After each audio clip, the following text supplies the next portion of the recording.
Okay, this is an webinar, so this is not a floor, I think.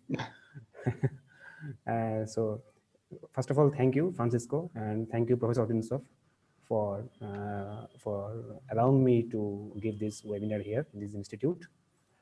So I'm now sharing the screen.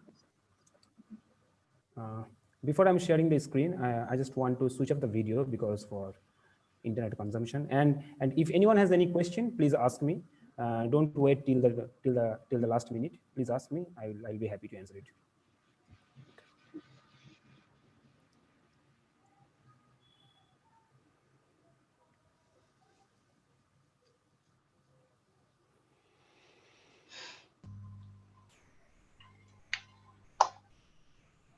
Okay. Is it visible, Francisco? Yes, perfect. Okay. Okay. Thank you. Yeah. So I'm starting now. My talk today is the topic is from a bounce to the dark energy era with A for gravity. So there are mainly three words, scientific words in this title. First of one is the bounce, the next one is the dark energy, and the third one is the A for gravity. So I will try to explain all of these words, whichever in the title, and try to explain some implications of this bounce, dark energy, and A for gravity. So let's start. So today in the theoretical modern cosmology, or in the modern cosmology, the basic question we try to address, the main question, you can say, that what is the early stage of the universe? Till now, we don't have a definite answer to this question, but we have some, but we have some options, and those options are based on some primordial observable quantities. So based on some primordial observable quantities, what are those observable quantities? I will explain in the letter. But some observable quantities which we can measure exactly. So based on these observable quantities, at this stage, we have two theories regarding the early universe phase. The first one is the inflation, and the next one is the bounce. So in so my talk is basically based on the second topic, that is bounce, but I will explain a bit about the inflation also. So inflation explains the early stage of the universe actually by a rapid exponential acceleration. What is known, actually, we all know that the universe began with a big bang. So that big bang is actually scientifically known as inflationary expansion, because that rapid expansion, we call it as inflation. That is basically known as inflation, but bounce is something different than inflation. I will explain this, what is bounce. So there are two theories, one is inflation and the other one is bounce. And these two theories actually predict the correct observable quantities. So till now, we don't know whether the early universe passes through inflation or bounce. So that is a question till now.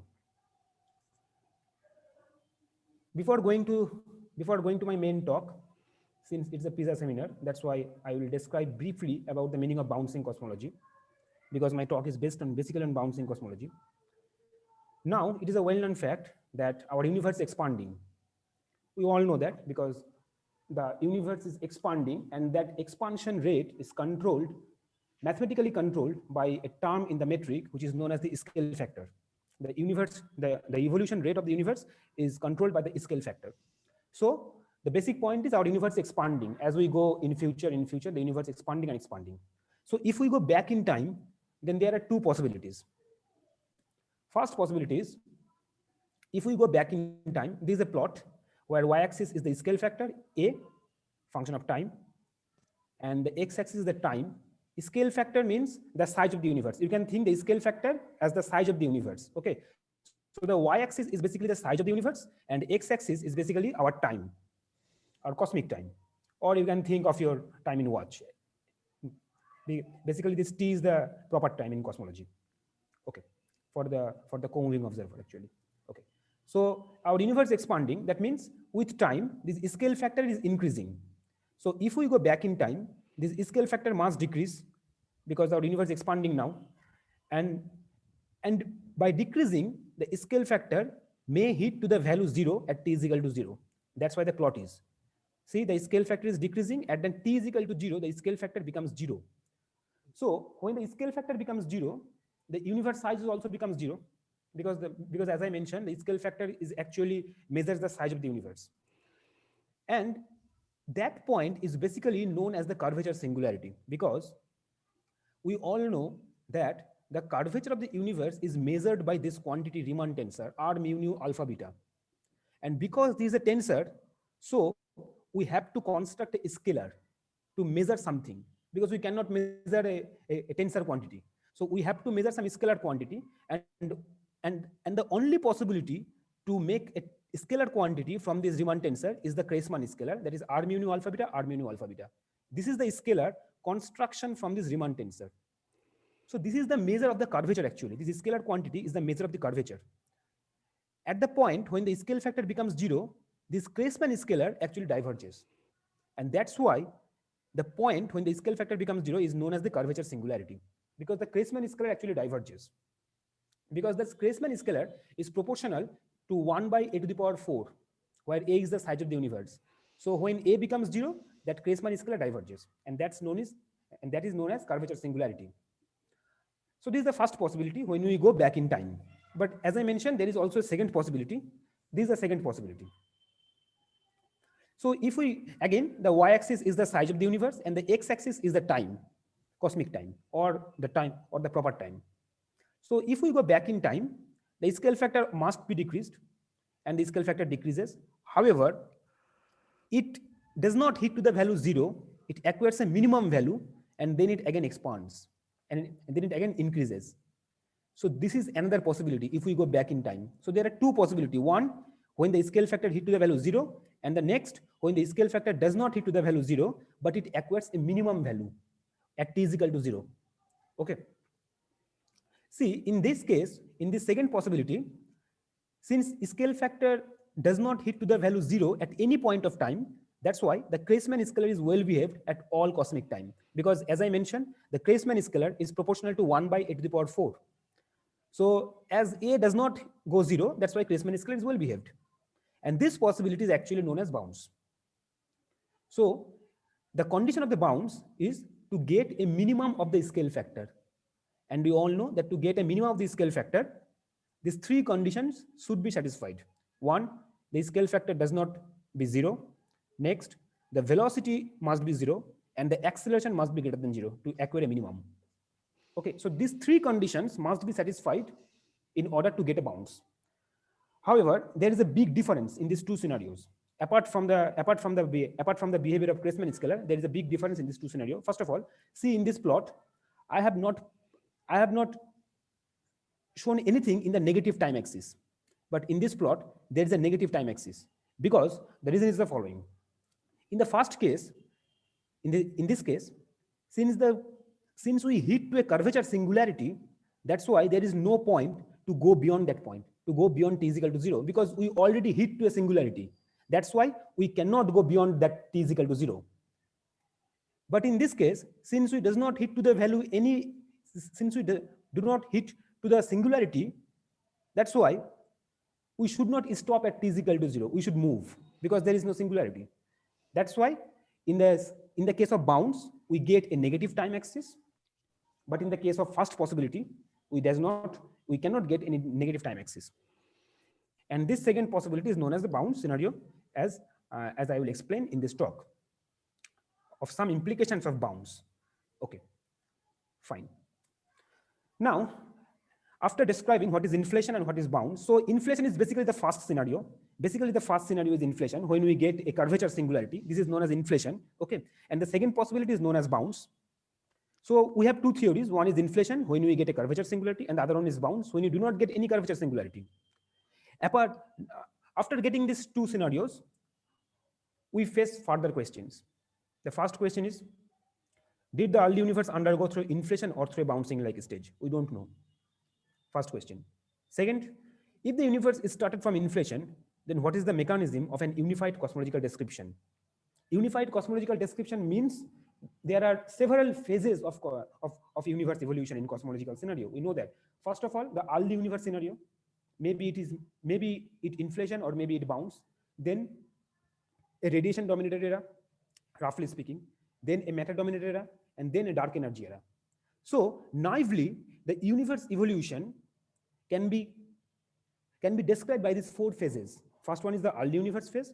So next one is the radiation, third one is the matter dominated era, and the fourth one is the dark energy era, which is the present epoch. So that means is unified cosmological description. Okay. So the second question is, if the universe started from inflation, then what is the mechanism of an unified cosmological description? And the third one is, if the universe underwent through a bounce, then what is the mechanism of an unified cosmological description? So these three questions we are hinging in modern cosmology. We don't know exact answer of any of these questions. So in this talk or in this work, basically I concentrate on this third question. That is, when the universe started from a bounce, then what is the possible mechanism of an unified description? So let's start. And the plan of the today's talk is this. First of all, I assume, that's why I have written the assume word in bold and capital, because this is my assumption that the universe underwent through a bouncing like stage. I don't know whether the universe underwent through inflation or through a bounce. This is my assumption.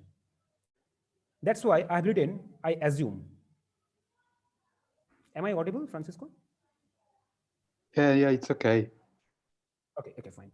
And with this assumption, I will discuss an unified description to a certain extent in FR gravity theory. And my background theory is FR gravity. I will describe what is FR gravity. In particular, I will discuss the unification from a bounce to deceleration epoch to dark energy epoch. So basically, my talk is based on the unification of these three epochs. First one is bounce to deceleration epoch, and the third one is dark energy epoch. And main point is of this talk is we can describe these three epochs continuously or smoothly without any singularity or without any discontinuity in the middle. Okay. So before starting this unification, as I mentioned, the background theory is FR gravity. So I have to explain what is FR gravity in just so I will describe this in just one slide. So this is the FR gravity action. The action 1 is the FR gravity action. This is different from the Einstein gravity, because in Einstein gravity, we all know that the action starts from d4x root over minus g r by 2 cup pi square. So in Einstein gravity, the numerator is only Ricci scalar. But in the FR gravity, the numerator or the action contains any analytic function of Ricci scalar. That's why there is function of r, abbreviated as f of r. Okay, so maybe there is any function of Ricci scalar. Maybe there is r plus r square. Maybe there is r plus 1 by r, etc., etc. As long as the function is analytic, it can be a valid FR gravity theory. G is the determinant of 4-dimensional metric, because I am working in 4-dimensional space-time. G mu nu, where mu nu runs from 0 to 3. And 1 by kappa square is 8 pi g, where g is the Newton's constant. So since I'm working in cosmological scenario, that's why this metric answer is fine for me. This is a metric answer. ds square equals minus dt square plus a square t dx square plus dy square plus dz square, where t, x, y, z are the coordinates. And AT is the scale, and the AT is the scale factor. Remember, I have explained what AT is. This is the size of the universe, actually. And the only AT is the only function of time only, because we consider the homogeneous and isotropic FRW spacetime. Homogeneous and isotropic, these two symmetries, homogeneity and isotropy, actually allow me to take the scale factor as a function of time only. We can exclude spatial function because of homogeneity and isotropy. So the scale factor is only the function of time. And since now we are sitting, see what is t. T is basically the cosmic time or the proper time. Suppose we are sitting now at constant x. Now we are sitting and hearing this webinar at constant x, constant y, and constant z. So this dx, dy, dz becomes 0, and ds square becomes minus dt square. So you can clearly identify this t as our proper time, or the time in our watch, actually. So this is known as the co-moving observer. So the difference, so dt is the proper time difference. So my proper time difference is designated by dt. Your proper time difference is also designated by dt. So this dt is basically the proper time difference. Okay. Okay, fine. So this t is the proper time of our proper time, and x, y, z is our spatial coordinate, and at is the size of the universe. With this metric and such, if we determine the gravitational equation or Einstein equation, the Einstein equation becomes this one. Okay, becomes this one. I have written only one equation. The reason is the following. Actually, in four-dimensional space-time, since mu nu runs from 0 to 3 and g mu nu is a two-rank tensor, that's why g mu nu is a two-rank tensor. So in case we should get 6 Einstein equation. Sorry, not 6, the 10 Einstein equation, because mu nu runs from 0 to 3. Yeah, we should get 10 Einstein equation. 6 of these are off diagonal and 4 of these are diagonal. So 4 are diagonal Einstein equation and 6 are off diagonal Einstein equation. In general, we should get 10 Einstein equation in four-dimensional space-time. But since we are working in homogeneous and isotropic FRW space-time, the off diagonal Einstein equation becomes trivial. That is 0 equals to 0. This is the off diagonal Einstein equation. So we actually exclude the off diagonal Einstein equation. The remaining Einstein equation is 4, the 4 diagonal Einstein equation. Also, since the metric is homogeneous isotropy, that's why the 3 spatial Einstein equation becomes identical, because it is homogeneous and isotropy. Every direction of spatial are same. There is no preferred direction. That's why the 3 spatial Einstein equation also becomes identical. And at last, we have 2 independent Einstein equation. One is the temporal and the other one is the spatial. So we remaining 2 independent Einstein equation. However, there are one more condition, which is the Bianchi identity. And due to the Bianchi identity, this 2 Einstein equation becomes 1. Actually, the independent Einstein equations we get is 1. And that's why I have written only one Einstein equation here. Okay. That's why due to this reason, the 10 Einstein equation becomes 1 independent. 6 of diagonal Einstein equation becomes trivial. 3 of them spatial becomes identical because of the homogeneous isotropy. And due to the Bianchi identity, we only get only 1 independent Einstein equation. So this is the FR gravity theory. This is the equation of motion for gravity in FR gravity theory. So as I mentioned, that the main topic of this talk is the unification from bounds to dark energy era. And this is the plan for this unification. First of all, I will determine the Hubble parameter. I will describe what is Hubble parameter is. Actually, the velocity of the scale factor is the Hubble parameter. I will determine the Hubble parameter and the form of FR near the bounds. Then I will determine the Hubble parameter and the form of FR at late time, that is in the dark energy era. After describing these 2 epochs individually, first of all, I will describe the bounds epoch, then I will describe the very late time dark energy epoch. And during the description of these 2 epochs, we will encounter several parameters. So the third stage is reserved for the estimation of early and late stage parameters from various observations. In this stage, I will use various observations like the Planck, baryon acoustic oscillation, etc., etc. And finally, we will concentrate to the whole epoch, that is from bounds to dark energy era, with an intermediate deceleration epoch. So this is the plan of this unification.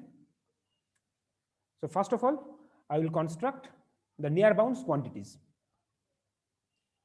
Reconstruction of near bounds quantities, that is the first stage. So in this stage, I request to everyone that please concentrate on the early stage of the universe. Forget about the whole universe, just concentrate on the early universe, because this stage is basically based on the early universe quantities, that is the bounds, near bounds quantities.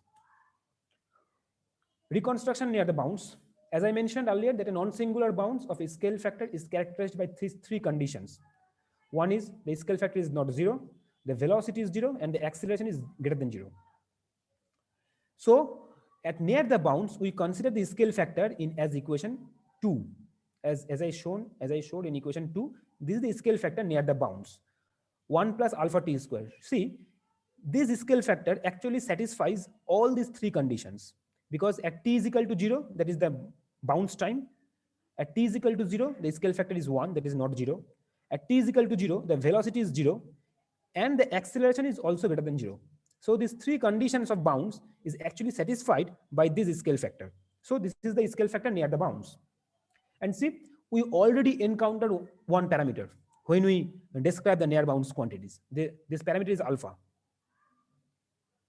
So this is the equation 2, the parameter is alpha. And for this scale factor, The Hubble parameter and the Ricci scalar follows this expression.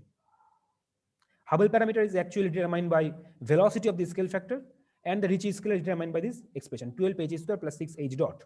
Okay, so this is the Ricci scalar, which is determined by the which actually specifies the scalar curvature of the universe, and this is the Hubble parameter, which actually specifies how fast the universe is expanding or decrease or contracting, etc.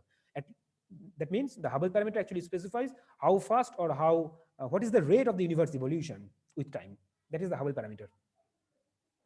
And the Ricci scalar is the curvature. So with these two quantities, if we plug into the FR gravitational equation of motion, that is this equation that I've shown here, this is the gravitational equation. See, in this gravitational equation, there are two quantities. One is h and the other one is r, and the final is f of r. So if we know the Hubble parameter and the Ricci scalar, then we can solve this equation to determine the form of fr. So we did this with this form of Hubble parameter and Ricci scalar. We actually plug these two expressions in the gravitational equation, and we get this equation. Okay, there is a subscript b because we are encountering the near bounds quantities, and by solving this equation, we get this solution. Okay, this is a particular analytic solution. Fortunately, we solve this analytically. Okay, fine. This is the form of FR, and it contains the parameter alpha because the scale factor actually contains the parameter alpha. Okay, fine. So this is the form of Hubble parameter and the form of FR near the bounds. This is the form of Hubble parameter, this one, and this is the form of FR near the bounds. Okay, fine. So we have reconstructed the near bounds quantities. That means the Hubble parameter and the f of r. Okay, is there any question till now or any this? Okay. Seems there are no questions at the moment, so please go ahead. Thanks. Okay. Now, after reconstructing the near bounds quantities, let us move to the late time epoch. So we get the Hubble parameter and the form of FR near the bounds or in the early universe. What is the form of Hubble parameter and what is the form of FR in the early universe? In this second stage, in this second section, where I have written the reconstruction in the late time epoch, please concentrate in the late time epoch of the universe. That is the present epoch of the universe. Because in this section, I will reconstruct again the Hubble parameter and the form of FR in the late time epoch, that is in the dark energy epoch. So forget about the whole universe, just concentrate in the dark energy epoch or in the late time epoch. Here, the reconstruction procedure is reversed compared to the earlier one. Why I have written this? Because remember, in the earlier section, when we reconstruct the near bounds quantities, we start with a particular form of scale factor, that is 1 plus alpha t square here. We start with a particular form of scale factor, and then we determine the form of FR. But in the second stage, where we reconstruction the late time quantities, our reconstruction procedure will be reversed, because here we start with a particular form of FR, and then we determine the solution of scale factor or Hubble parameter. This is the procedure, and it seems that it is a reverse reconstruction procedure compared to the earlier one. So we start with this form of FR, and there is a subscript L, because we are dealing with the late time quantities. When we are dealing with the near bounds quantities, there is subscript B, and when we are dealing with the late time quantities, there will be a subscript L. So this is the late time FR. Okay, this is not the full FR. This is the late time FR. Actually, we take this FR because this FR gives a viable dark energy model. That means a viable late time model of the universe. That's why we have taken this model. This is a FR where the deviation from the Einstein gravity is given by this factor within the bracket. This 1 minus exponential term is actually specifies the deviation of FR from the usual Einstein gravity R. So this is the form of FR we took, because already we know that this FR actually gives a viable late time epoch. And see, there are two parameters already, beta and lambda. And with this FR, if we plug the gravitational equation, we get this. Again, with this FR, if we if we plug this form of effort in the gravitational equation of motion, with this we determine this equation. This is the gravitational equation, and with this equation we determine the Hubble parameter, the leg time Hubble parameter. But unfortunately, we cannot solve this equation analytically, so we have to go with the numeric solution, and the numerical solution is given by this plot, the left plot. The left plot is the Hubble parameter plot. Okay, ht versus t. The Hubble parameter is decreasing in the leg time epoch, and the right plot is the plot of the Hubble radius. That is the co-moving Hubble radius. That is 1/ah. That means ah inverse. Okay, this ah inverse is actually related with our causality. This Hubble radius actually denotes how farther we can go to make our causality connection. Beyond this radius, we have no causality connection, and this is depicted by this Hubble radius. So this is a useful plot, and that's why I have given this one.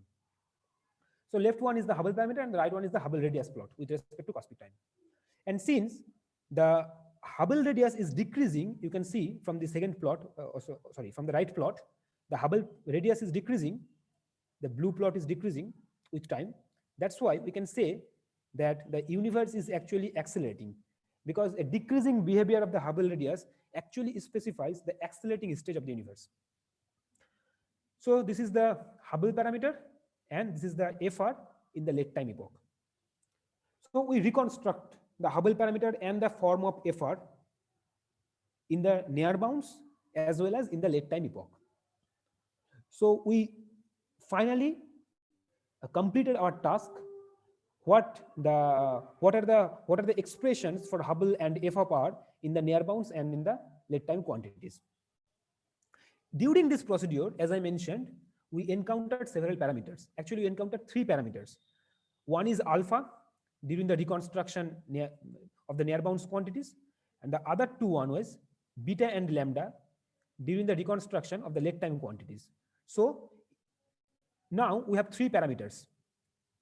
And the third section is based on this estimation of these model parameters. So there are 3 parameters in the model: alpha, beta, and lambda. Alpha is the early stage parameter because it encounters during the reconstruction of early universe quantities, that is the near bounds quantities. And beta and lambda, for similar reason, it is known as the late stage parameter. Okay. So since alpha is the early stage parameter, that's why alpha can be determined from the primordial observable quantities. And beta and lambda are the late stage parameter. That's why beta and lambda can be determined from the dark energy observations. So first of all, I will determine alpha, and then I will go into beta and lambda. Estimation of early stage parameter, the first section in this, the first subsection in this section. I have written here, as I mentioned, alpha can be determined from the primordial observable quantities like NS, R, AS, etc. NS is the scalar spectral index, R is the tensor to scalar ratio, and AS is the scalar perturbation amplitude. These 3 quantities actually related with the primordial observable quantities. From the these quantities are related with the early universe observations. Okay, and since alpha introduces due to the early universe quantities, that's why alpha can be determined from NS, R, and AS, etc. We all know.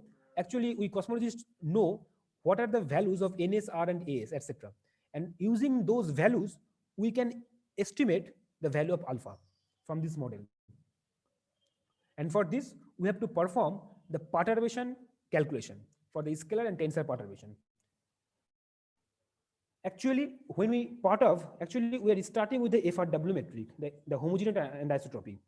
But we know that due to the quantum fluctuation, the FRW space-time cannot be FRW because there is a slight fluctuation due to the quantum mechanics or quantum field theory.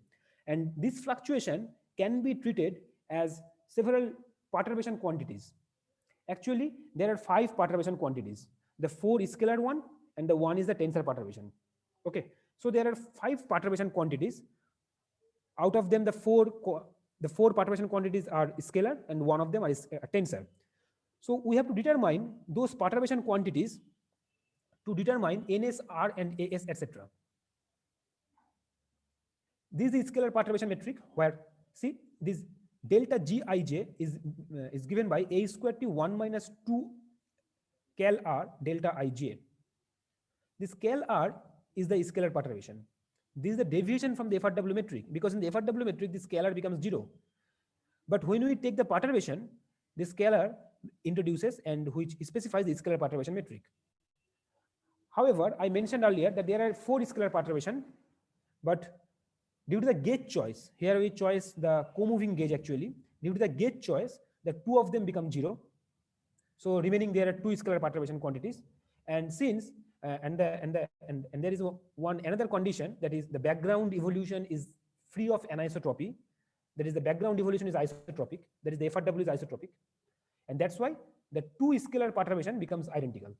And as a result, there is only 1 scalar perturbation quantity, that is the KLR. Okay, so from 4 scalar perturbation quantities, we reach only 1, that is the KLR, because the 2 of them becomes 0 due to the gauge choice, and the remaining 2 becomes identical due to the background evolution is anisotropic free. Okay, and another one is the tensor perturbation metric, which is denoted by Hij. So delta Gij becomes a squared t delta ij plus Hij. See, for Hij becomes 0, and the delta Gij becomes identical with the FRW metric. But when you part of the FRW metric, this delta Gij deviates from the FRW and carries the factor Hij, which is denoted by the tensor perturbation metric. So with this metric, we have to perform the perturbation equation and solve the perturbation equation. This is a usual procedure for the perturbation. How can we determine this perturbation equation? First of all, we have to perform the action for the scalar perturbation, because for every equation of motion, there is a background action. So this is the action for the scalar perturbation. See, this scalar perturbation action contains only KLR, because this is a scalar perturbation action. And there is a factor ZT square, which has the form this. Okay. And similarly, we have also an action of the tensor perturbation. This is the tensor perturbation action. This contains only Hij, and there is also a factor ZT. This ZT contains this expression. So with this action, we can immediately determine the scalar perturbation equation and the tensor perturbation equation. This is the scalar perturbation equation, which is the equation for KLR. See, this equation contains the double derivative of RK double dot, RK, because there is a ddt and there is an RK dot.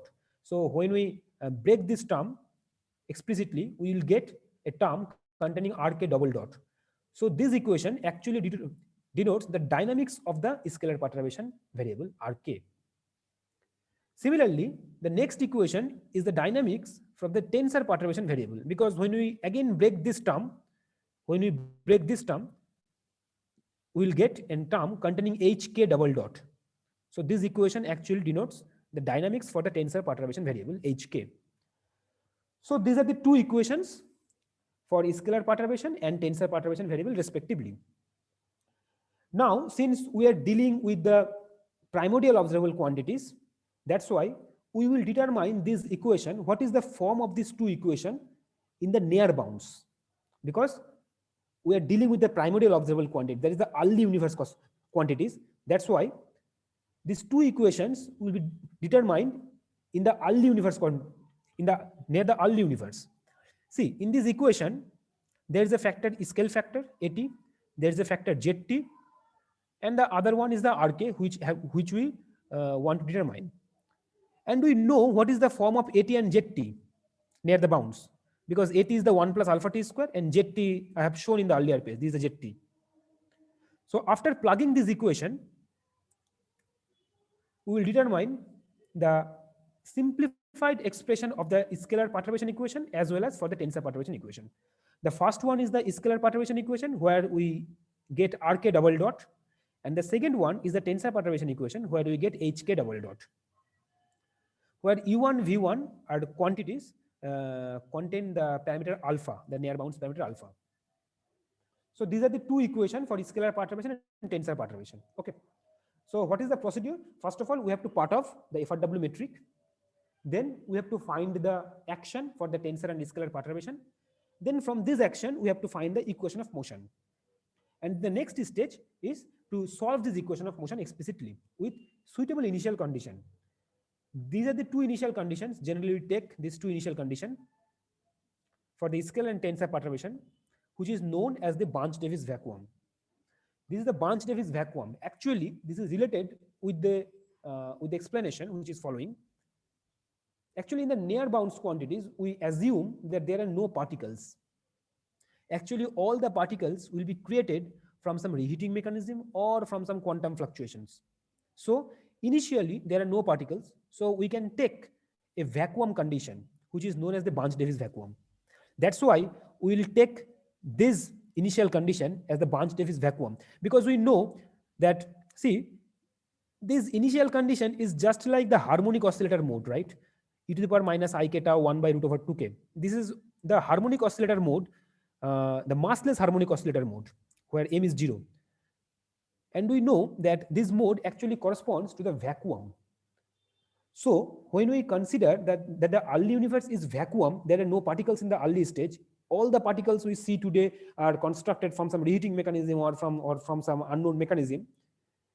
Since we assume this condition, that's why we will start with this Barnes-Davis vacuum, which actually corresponds to a massless harmonic oscillator vacuum. Okay. Now with this initial condition, we finally solve these two equations. These are the two solutions for scalar and tensor perturbation. So when we part of the FRW metric, we get two perturbation. One is the scalar cal r, and the other one is the tensor perturbation h. These are the solutions for r and h respectively, with the suitable Barnes-Davis initial condition. Okay. Is there any question till now?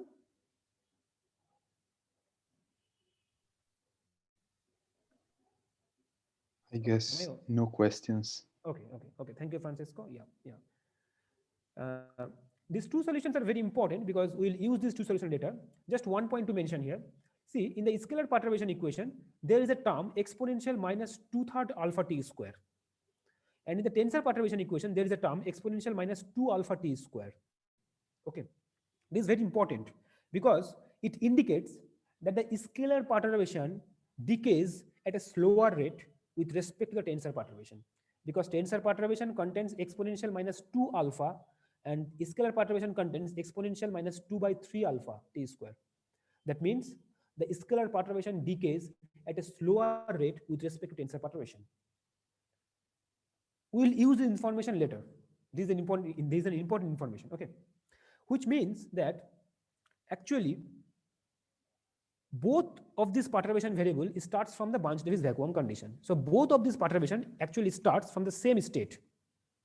However, during evolution, scalar perturbation decays at a slower rate. So at the time of horizon crossing, which is a later time, at the time of horizon crossing, the amplitude of scalar perturbation will be lesser than the amplitude of the tensor perturbation, because the scalar perturbation decays at a slower rate and both of them are starting from the same state. That means the ratio of the scalar to tensor perturbation is less than 1 at any positive time, in particular at the horizon crossing time, which actually we use in this tensor to scalar ratio expression. Okay. So now these are the scalar spectral index and tensor to scalar ratio, which are the observables actually. From these two perturbation evolution, we actually construct the observable quantities which we actually measure. We cannot measure these Rk and Hk. Okay. We observe these Ns and R, which are the observable quantities. This is known as the scalar spectral index, and this is known as the tensor to scalar ratio. And these are constructed from the power spectrum of scalar and tensor perturbation. So we have to construct this power spectrum for scalar and tensor perturbation, and then we have to determine the Ns and R. Ns actually relates with the evolution of the scalar power spectrum with respect to the momentum k, and tensor to scalar ratio actually indicates the ratio of tensor to scalar perturbation. Okay, as I already mentioned, the ratio of tensor to scalar perturbation is always less than unity in our present model. Particularly, determine a plot. This is the plot where x-axis is the Ns and the r-axis is the tensor to scalar ratio. Observation indicates that the observations reported by the Planck satellite, very latest observation in 2018, it reports that Ns and R should be lie within this blue contour. The yellow contour is the 1 sigma deviation, and the blue contour is the 2 sigma deviation. So within 2 sigma deviation, NS and R should lie within this blue contour. However, if we take in our model this parametric regime of alpha, we will get these 3 parameters. Sorry, these 3 points, the blue, black, and red. So within this parametric regime of alpha, our model is actually viable within the Planck satellite within the 1 sigma region. Okay, within the 1 sigma region. So this is the viable parametric regime of alpha. So therefore, the Aldis parameter is constrained by this range. This is a very small range. However, if we increase the range, our parameter will go to the 2 sigma region, but we don't want to go into the 2 sigma region. So in order to make it in the 1 sigma region, the viability of alpha is lies within the very small range, that is 3.2 10 to the power minus 8 to 3.3 10 to the minus 8. Okay, this is the viability of alpha, or the viable range of alpha. So this is the early stage parameter estimation. Now come to the late stage parameter estimation, beta and lambda. Actually, beta and lambda, as I mentioned, is coming from the late stage quantities, the dark energy quantities. That's why they are named as late stage parameter. And in an earlier work, which is this work, this is the PhD work, in an earlier work, the authors have already showed that the beta and lambda are actually constrained by these 2 inequalities. One is the beta is greater than 1.52, and lambda will be 1.2 10 to the minus 84 GeV square, which is the present curvature scale. So beta and lambda should lie within this regime to make the late time FR viable with respect to the dark energy epoch. So we didn't revise this again for beta and lambda because this is an earlier work reported by some by PhD paper, which is the work of Professor Odinsov and Professor and Professor Diego, I think. Yeah. So finally, we get these 3 parameters viable regime. One is the alpha coming from the primordial observable quantities, and the 2 are beta and lambda coming from various dark energy observations, that is from baryon acoustic or the supernova or the CMB in fact, etc. So these are the 3 parametric regimes. Okay. So finally, we complete the near bounds quantities and the late stage quantities. The near bounds quantities is depicted by some bounds behavior, where alpha is the parameter which has this range, and the late stage quantities is defined by some dark energy observations, by some dark energy quantities with some exponential FR model, where beta and lambda are constrained by these two ranges. Now come to the unified description. Now in this section, I request to everyone to please concentrate to the whole epoch of the universe. So in this section, I will finally unify the bounds to dark energy with an intermediate deceleration epoch. So there are some certain plans for this unification. What we have the near bounds quantities, that is RHB and the FBR. These B are again for near bound subscript. And we have the late stage quantities, where RHL and FLR, where L is the late stage subscript. So we have this in our hand at the present. And now we have to join these two with a suitable unsage such that it gives a viable intermediate deceleration epoch and also satisfies the gravitational equation of motion. So we give an unsage of the Hubble radius, that is the RHT, which is given by 1 over A dot or 1 over AH, as I mentioned earlier, for the entire cosmic time. So at next, we give an answer to the Hubble radius, which must have 3 properties. The first property is the unsage should match with RHB at near bounds. Next property is the unsage should match with RHL at late time, and the unsage should also give an intermediate deceleration stage. So these 3 properties must be hold for this unsage. So keeping these 3 points in my mind, I will give an unsage for the Hubble radius in the next slide. This is the unsage we can take actually. These are the answers for the Hubble radius, actually for the whole range of the cosmic time. Okay, this unsage actually coincides with RHB near bounds, coincides with RHL at the late time, and also produces a matter-dominated epoch in between the bounce and lag time. But see, there is a time gap between these two considered functions, between 5 10 to the power 17 second to 6 10 to the power 17 second. So there is a time gap, and we intentionally make this time gap to match these two functions with some numerical interpolation. Otherwise, there is a trouble to match these two functions. If we don't make this time gap, then these two functions will not match actually. So the Hubble radius becomes discontinuous. To make it continuous, we intentionally make this time gap to make a continuous Hubble radius with some numerical interpolation. And the formulation of numerical interpolation is the following. Actually, we use the answers of RHT to generate numerical estimates of the respective quantity at various time instants, as long as the description is reliable. In the transition region of matter-dominated dark energy, that is from 5 to 6 seconds, approximate RHT as a polynomial function of time with coefficients of the polynomial kept arbitrary. This is the procedure for the numerical interpolation. And with the numerical estimations and the polynomial function, we will interpolate the plot of RHT. This is the standard procedure for numerical interpolation. And with this procedure, we actually get this plot for Hubble radius. This is a very useful plot. And this is the unified plot for the whole range of cosmic time. Okay, starting from near bounce to the late time dark energy epoch. See, there are 3 stages. Concentrate on the red plot. First of all, the Hubble radius diverges at t is equal to 0. Then it increases up to t equals to 50, and then it start to decrease after 50. So there are 3 stages. When Hubble radius diverges, it indicates a bounce, because Hubble radius is 1 over ah, and at the point of bounce, Hubble parameter becomes 0. So Hubble radius diverges at the point of bounce. That means at the point of bounce, we have an infinite causality.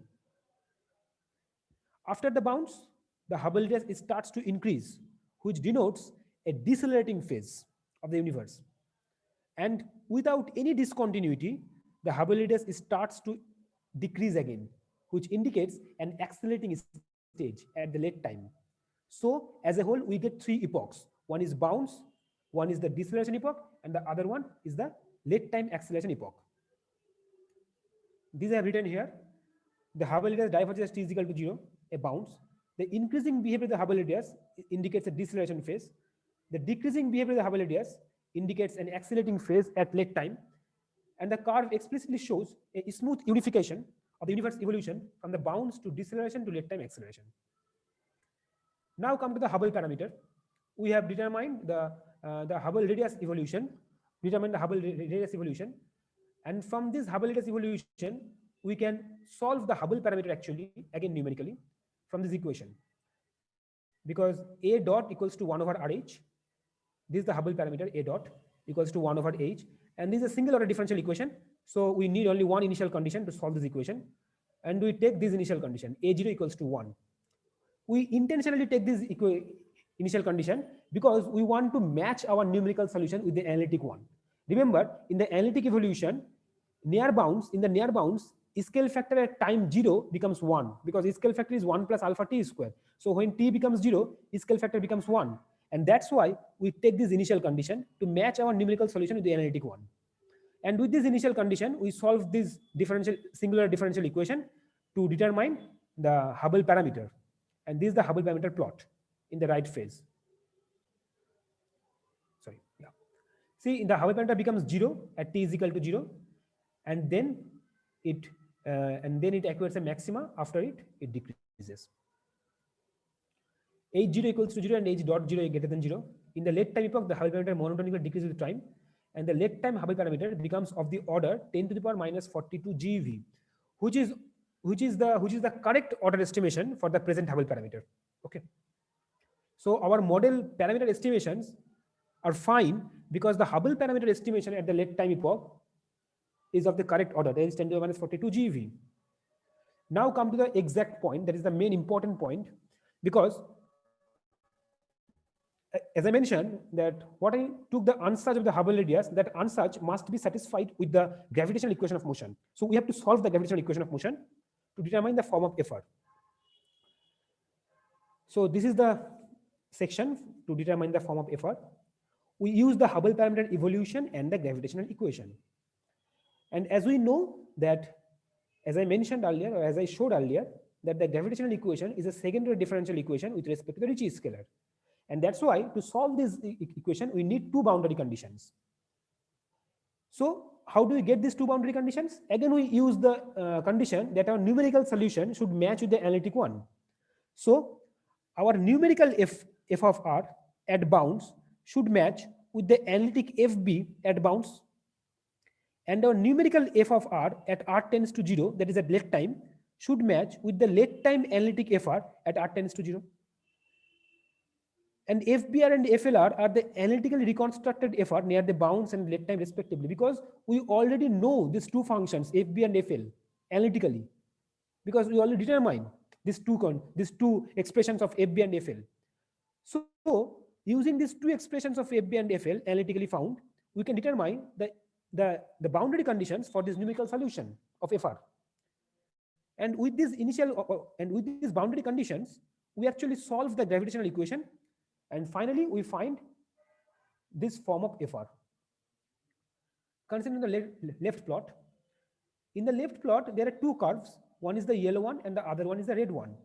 The yellow one is the Einstein and the red one is the f of r coming from our model. See, at r tends to 0, that is in the low curvature epoch, that is in the low curvature regime, the two plots or the two curves coincide with each other. That means the f of r coming from our model actually coincides with the Einstein gravity at low curvature regime. This is a very important point. This indicates that our model is also viable with respect to astrophysics, with respect to some astrophysics observations. Because if our model does not match with Einstein gravity in the late time epoch, then astrophysical observations will be on tension. So this is a good sign of our model that the f of r coming from our model actually coincides with the Einstein gravity in the low curvature regime, that is r tends to 0.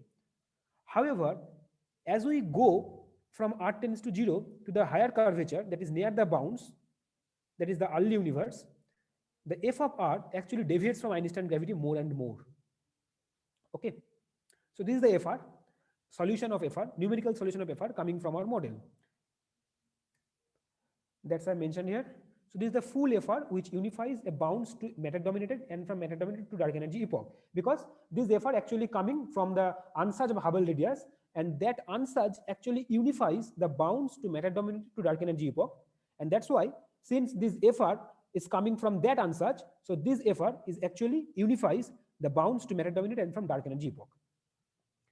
The FR is comparable with the Einstein gravity as the Ricci scalar approaches to the present value, that is r tends to 0.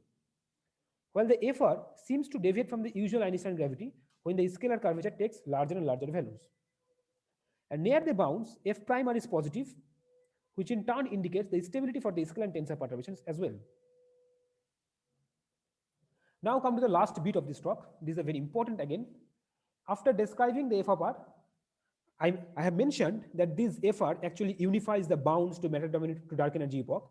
But again, to more confirm whether this FR actually unifies or not, we actually determine the effective equation of state parameter.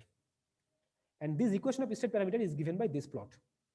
Okay, this is the equation of state parameter coming from the FR.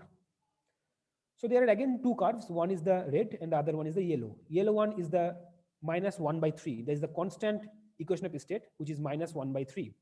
And the red one is the equation of state for our model. See, at t is equal to 0, the equation of state parameter becomes -infinity, which indicates a bounce actually.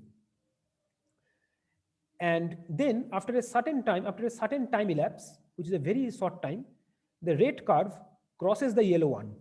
That means the bounce actually transits from a deceleration epoch, because when the equation of state parameter becomes greater than -1/3, it indicates a deceleration epoch. So this point, this first crossing between the red and yellow plot actually denotes the transition from bounds to matter dominated. And the equation of state parameter then becomes near equal to 0 for a long time. That means the universe passes through a matter-dominated epoch. Because in the matter-dominated epoch, the equation of state parameter is almost zero or exactly zero. And then again, the equation of state parameter decreases and then again crosses the yellow curve at the point t is equal to 50 or near about that. So this second curve, so this second crossing denotes the transition from matter-dominated to dark energy epoch again. Because when equation of state parameter becomes again less than minus one third, it denotes an acceleration epoch, which is the late time acceleration. And finally, the equation of state parameter asymptotically goes to minus one, very near to minus one, which is viable with respect to the dark energy observation. So this is a very important plot. There are two crossing between the red and yellow plots. The first crossing denotes the transition from bounds to matter dominated, and the second crossing denotes from matter dominated to dark energy epoch. And finally, the equation of state parameter asymptotically goes to minus one, which is viable with respect to dark energy observation. That I have written here. W effective, which is the equation of state parameter, becomes minus infinity at t is equal to 0, expected due to a bounds, because W effective is given by this expression actually, and at bounds, Hubble parameter, that is h, becomes 0. So W effective becomes minus infinity. So it is expected. The first crossing between two curves indicates bounds to deceleration epoch. The constant and approximately W effective tends to 0 indicates a matter-dominated epoch. The second crossing of the two curves indicates matter-dominated to late-time accelerating epoch. Finally, W effective goes to minus 0.95, indicates a viable dark energy epoch. So this is the work of our work. This is the unification from bounds to matter-dominated to dark energy epoch, because this curve clearly specifies this unification. And for this unification, we take the background theory as the FR gravity. So what we have showed, by some suitable modification of Einstein gravity, we can actually unify certain cosmological epochs. In this work, we actually unify the bounds, matter-dominated, and dark energy epoch. So there are some merits and demerits of this model, obviously. The merits, I will describe the merits first. We propose an unification of bounds to deceleration to dark energy epoch in FR gravity theory.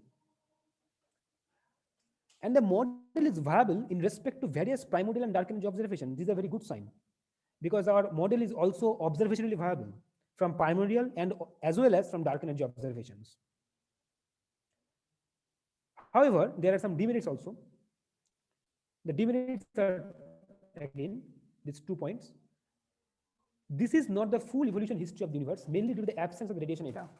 In the initial, I have explained that naively, the universe evolution can be described by 4 epochs. One is the near bounds, next one is the radiation, third one is the matter dominated, and the fourth one is the dark energy.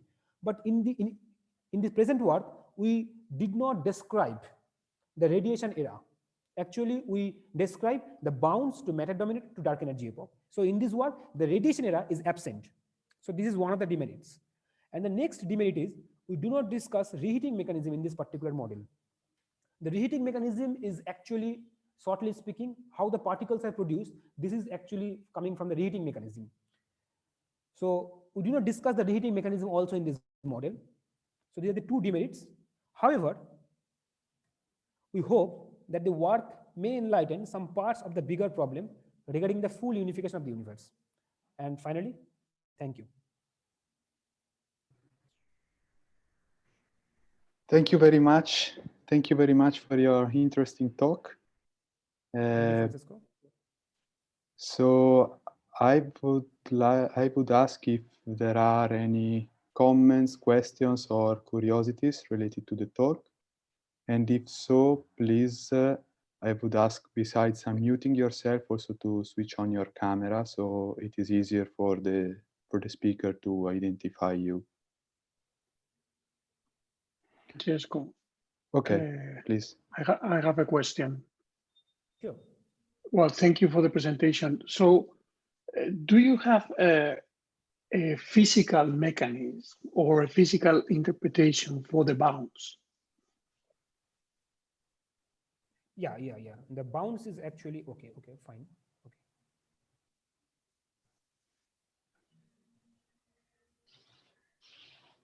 Okay. Actually, the bounds is physical. Reason behind the bounds is the energy condition is violated. Actually, this is the reason.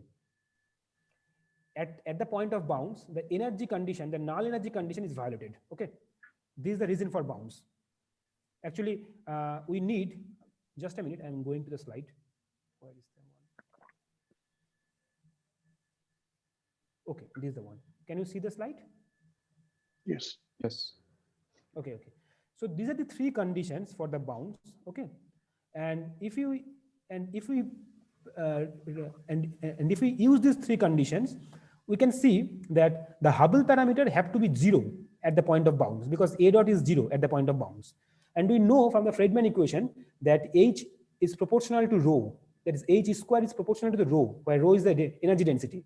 So in order to get a bounce, the energy density must be 0 at some point, which is the violation of null energy condition. So the physical mechanism for bounce is to get a null energy condition violation condition. So if you have the null energy condition violation in your model, you may get a viable bounce.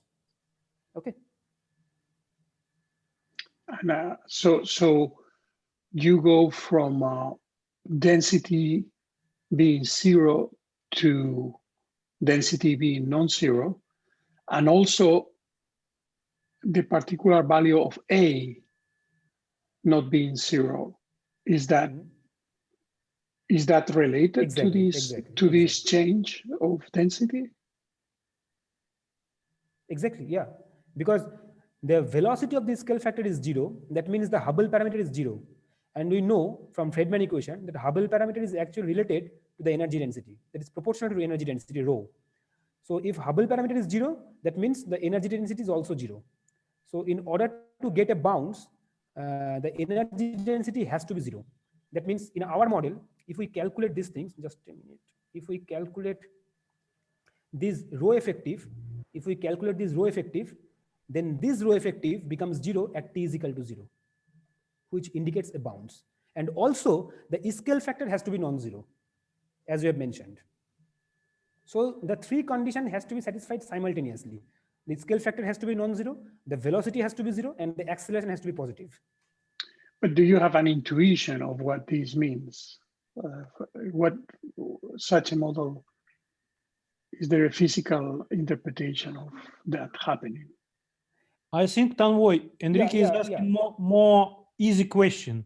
You should say that your bounce is just solution in this modified gravity theory, in the same way as, for example, inflation is solution of specific R square gravity or some other FR gravity. Nothing else. That is physics.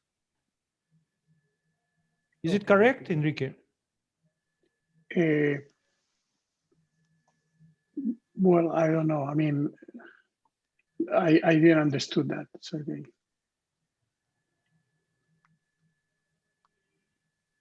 Okay, what Tanvoy is saying is that we have two possible solutions for early universe. One could be inflation, another could be bounce, nothing else. And it's unclear what is the difference. I mean, we do not understand still how we can distinguish them.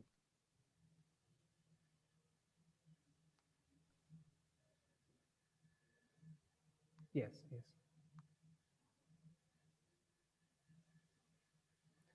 Yeah. Okay. Actually, as far as I understand, the physical mechanism behind the bounce is the violation of energy condition. This is the physical mechanism. This is the only physical mechanism for getting a bounce. Yeah, but I was trying to see if I could have a picture of if there is a relation between this violation of energy conservation and the fact that A does not go to 0, that you have a constant value for A. Yeah. Or these are unconnected. These are connected or unconnected facts? No, these are two disconnected. These two facts Disconnected. are disconnected. Yeah, Okay. these three conditions are independent. Okay. See, these three conditions are independent. But these three conditions have to be satisfied simultaneously to get a bounce. However, these three conditions are disconnected. Okay, thanks. Yeah. Thank you, Professor. Are there other questions?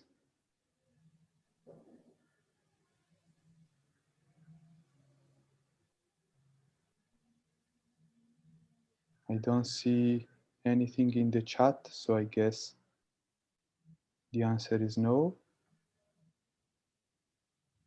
Then I would like to thank again Tanmoy for his talk. And actually, I wanted to add one thing. I don't know if Carlos is there and wants to comment on this. So you should have received an email a few days ago about the possibility of starting our next pizza seminar sometime before the current time. And I don't know if Carlos would like to comment on this, or he's going to send an email to the Institute about this. Yes, I just would like to say that there was a large majority of people for starting at 11:45. The only thing is that there is a constraint that we didn't know before that is related with the master, and so it turns out that the master classes on Friday end at 12. So we are thinking to move the start of the seminar at 12. But I will send an email, as Francesco has mentioned.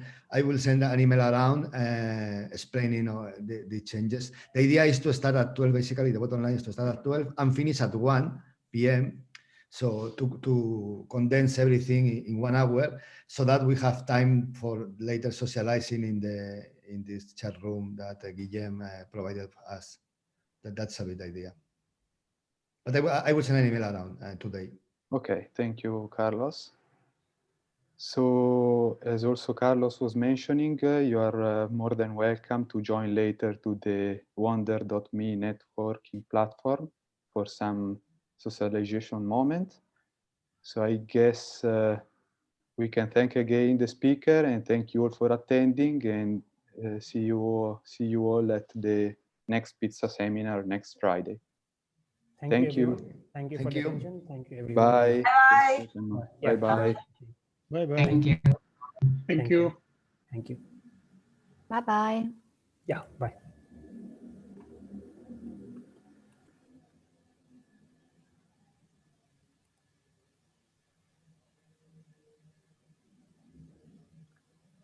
Okay.